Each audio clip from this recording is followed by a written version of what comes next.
Doctor Subhash Chandra Shri Govind Singh Gurjar राजकीय महाविद्यालय नसीराबाद के ई कंटेंट लेक्चर में आपका स्वागत करता हूं।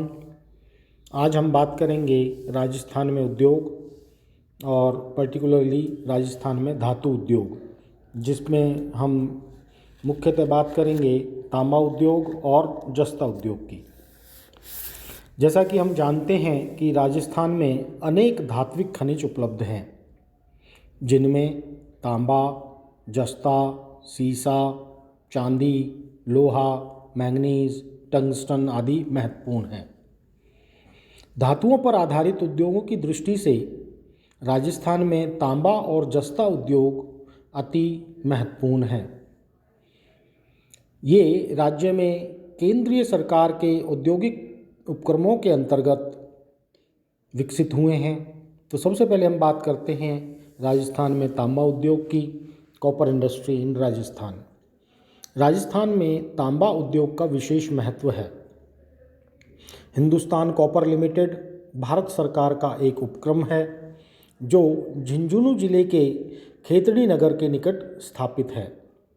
इसलिए खेतड़ी को तांबा नगर भी कहते हैं। इस तांबा शोधक संयंत्र की स्थापना 1967 में हुई। यह संयंत्र संयुक्त राज्य अमेरिका की वेस्टर्न नैप इंजीनियरिंग कंपनी की सहायता से स्थापित किया गया। इसके अंतर्गत राजस्थान में 3 परियोजनाएं कार्यरत हैं। पहली खेतड़ी कॉपर कॉम्प्लेक्स, जो कि खेतड़ी नगर झुंझुनू में है।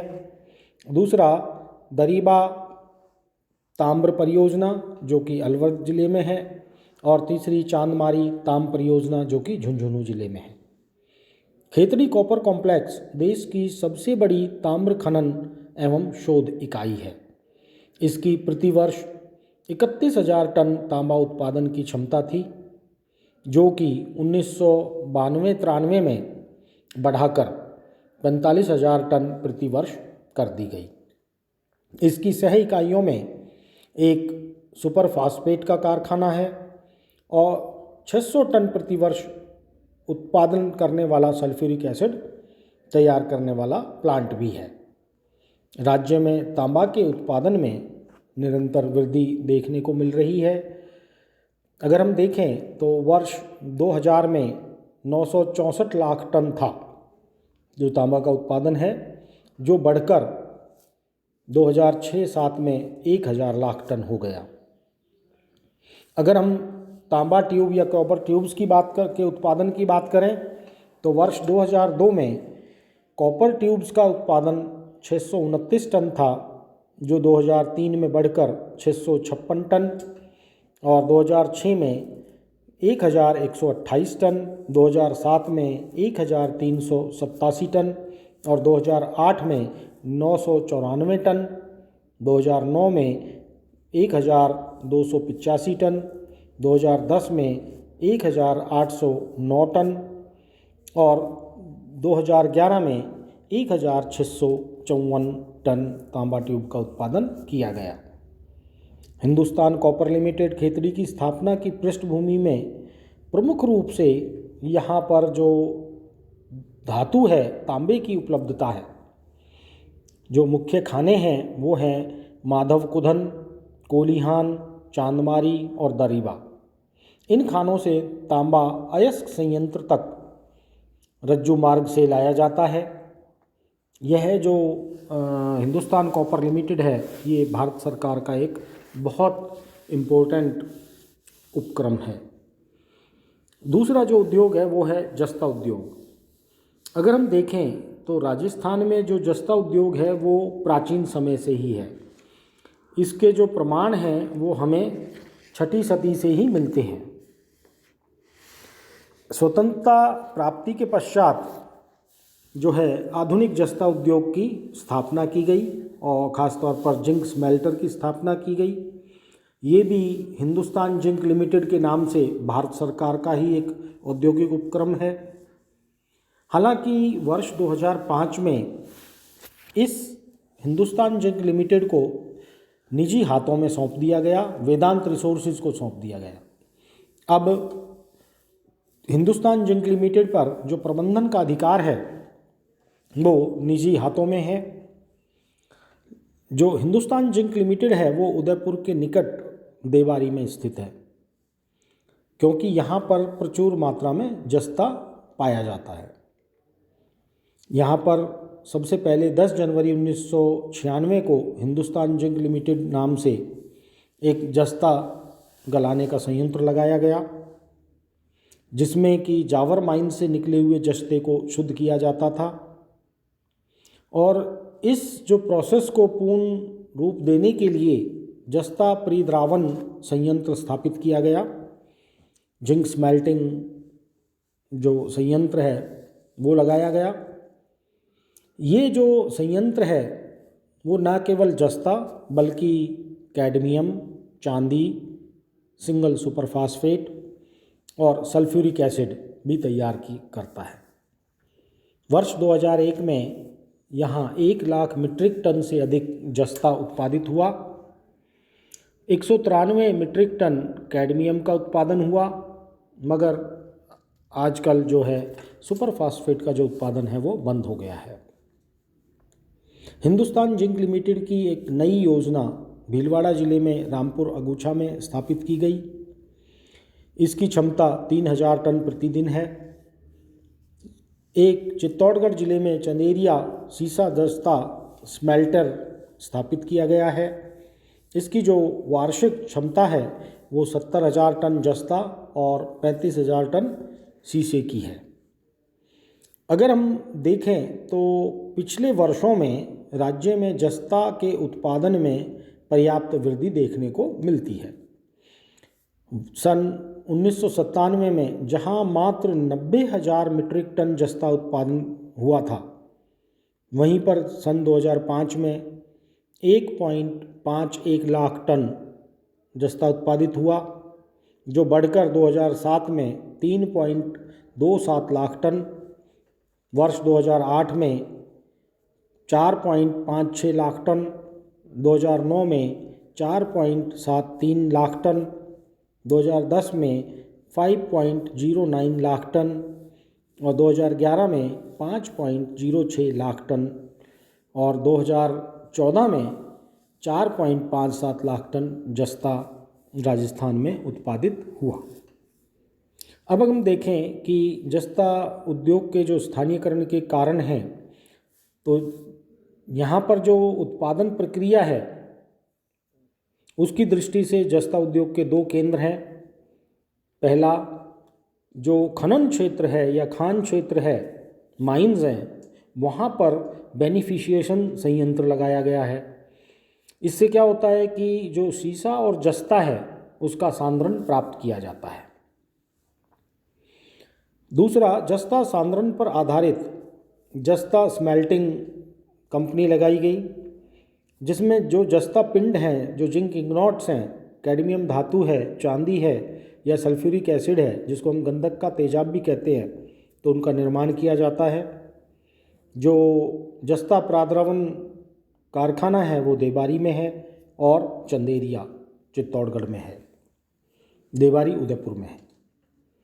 खान क्षेत्रों में स्थापित जो बेनिफिशिएशन संयंत्र हैं वो बेसिकली इसलिए लगाए गए हैं क्योंकि जो गैलेना है अर्थात जो ओर है, ठीक है, वो बहुत भारी है और भार ह्रास पदार्थ है, अर्थात इसके जो जस्ता और शीशा बनने के प्रोसेस में, प्रक्रिया में 80% से अधिक जो ओर है वो व्यर्थ पदार्थ माना जाता है।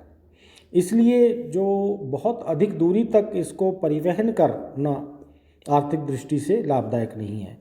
इसलिए कच्चे माल के स्थान पर, जहाँ पर कच्चा माल उपलब्ध है, स्रोत क्षेत्र पर ही हैं बेनिफिशिएशन संयंत्र लगाए गए हैं। और लेकिन जो दोनों जस्ता प्राद्रवन कारखाने हैं वो कच्चे माल के स्रोत से थोड़े दूर लगाए गए हैं। ऐसी जगह पर लगाए गए हैं जहाँ पर पर्याप्त जलापूर्ति हो, ऊर्जा या शक्ति के संसाधन की पर्याप्त आपूर्ति हो, यातायात के परिवहन के साधन उपलब्ध हैं, श्रम उपलब्ध हैं और पूंजी। तो सबसे पहले हम बात करते हैं कच्चा माल की। देबारी और चंदेरिया के जो जस्ता प्रावरण कारखाने हैं वो जस्ता सांद्रण से प्राद्रवन प्रक्रिया या स्मेल्टिंग जो प्रोसेस है के द्वारा लगभग 54% शुद्ध जस्ता पिंड प्राप्त करते हैं। अब क्योंकि इनका भार अधिक है इसलिए ये कच्चे माल के स्रोत पर ही कारखाना लगना चाहिए, लेकिन कच्चे माल के स्रोत पर क्योंकि बहुत सारी सुविधाएं उपलब्ध नहीं हैं, जैसे कि जलापूर्ति है, ऊर्जा की आपूर्ति है, इसलिए अन्य जो लाभप्रद कारक हैं उनके कारण ये दोनों ही कारखाने कच्चे माल की खानों से दूर लगाए गए हैं।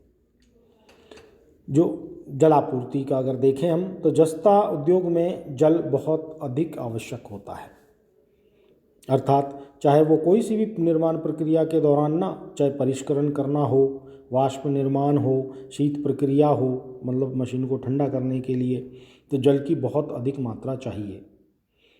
हम कह सकते हैं कि अगर आपको 1 टन जस्ता पिंड उत्पादित करना है तो 1 टन जस्ता पिंड उत्पादित करने के लिए कम से कम आपको 3000 गैलन जल की आवश्यकता होती है। 30,000 गैलन जल की आवश्यकता होती है। इसके साथ साथ क्या होता है कि जो सहायक उद्योग है इसके, चाहे वो उर्वरक उद्योग है, चाहे वो सल्फ्यूरिक एसिड बनाने का उद्योग है, उसमें भी जल बहुत अधिक उपयोग में लाया जाता है, क्योंकि खनन क्षेत्रों पर जल की कमी है, जल का अभाव है। इसलिए देबारी के जो जस्ता स्मेल्टिंग यूनिट है उसको जो जलापूर्ति है वो उदय सागर से होती है, उदय सागर उदयपुर में है। और जो चंदेरिया का जो जस्ता जिंक स्मेल्टिंग कारखाना है उसकी जो जलापूर्ति है वो बेढच नदी पर बनाए गए घोसुंडा बांध से होती है। तो इसलिए जो दोनों ही, चाहे वो देबारी में है या वो जो चंदेरिया में है, दोनों की दोनों जो जिंक स्मेल्टिंग यूनिट्स हैं वो जल के स्रोतों के ध्यान में रखते हुए लगाई गई हैं। तीसरा जो मुख्य कारण है वो है ऊर्जा की आपूर्ति। अगर हम देखें तो जल के साथ साथ जिंक स्मेल्टिंग के लिए निर्बाध रूप से विद्युत शक्ति की भी आवश्यकता होती है। इसलिए जल आपूर्ति के साथ साथ ये उद्योग वहाँ लगाए गए हैं जहाँ पर कि जो विद्युत शक्ति है उसकी भी पूर्ति निर्बाध रूप से होती रहे। एक टन अगर जस्ता पिंड उत्पन्न करना है, आपको बनाना है, तो उसके लिए लगभग 1/3 मेगावाट विद्युत चाहिए। अर्थात हम कह सकते हैं कि जो जिंक स्मेल्टिंग प्लांट हैं वो विद्युत आपूर्ति के समीप क्षेत्रों में ही लगाए जाने चाहिए। जो देबारी का जिंक स्मेल्टिंग प्लांट है वो चंबल के उपग्रिड केंद्र के पास है, और चंदेरिया में जो है वो रावत भाटा जो अणु बिजली घर है, परमाणु बिजली घर है, वहाँ से ये ऊर्जा प्राप्त करते हैं। इसलिए हम मानते हैं कि दोनों की जो स्थल चयन है वो ऊर्जा की आपूर्ति के अनुसार भी किया गया है। तीसरा जो स्थल चयन किया गया वो यातायात के साधनों को देखते हुए भी किया गया है कि जो जिंक स्मेल्टिंग यूनिट्स हैं वहाँ से जिंक इग्नॉट्स को या जस्ता पिंडों को देश के विभिन्न भागों में भेजने के लिए सस्ते यातायात के साधनों की ज़रूरत है। इसलिए जो देबारी का कारखाना है वो रेल, सड़क और वायु परिवहन तीनों ही सुविधाएं हैं वहाँ पर, लेकिन जो चंदेरिया का कारखाना है वो रोड जंक्शन पर है, अर्थात सड़क मार्ग के जंक्शन पर है, और ब्रॉडगेज रेलवे लाइन भी पास में ही है। इसलिए यातायात के सुलभ साधन भी उपलब्ध हैं। फिर अगर 30 टन जस्ता उत्पन्न करना है तो करीब 1 टन जस्ता उत्पन्न करने के लिए 3 श्रमिकों की आवश्यकता होती है। तो ये दोनों ही कारखाने नगरीय क्षेत्र के भी समीप हैं। वहाँ पर कुशल, अकुशल, अर्धकुशल हर प्रकार के जो श्रमिक हैं वो उपलब्ध हो जाते हैं। इस तरह हम देखते हैं कि राजस्थान में धात्विक उद्योगों में इन दोनों ही तांबा उद्योग और जस्ता उद्योग की अपनी महत्ता है। धन्यवाद।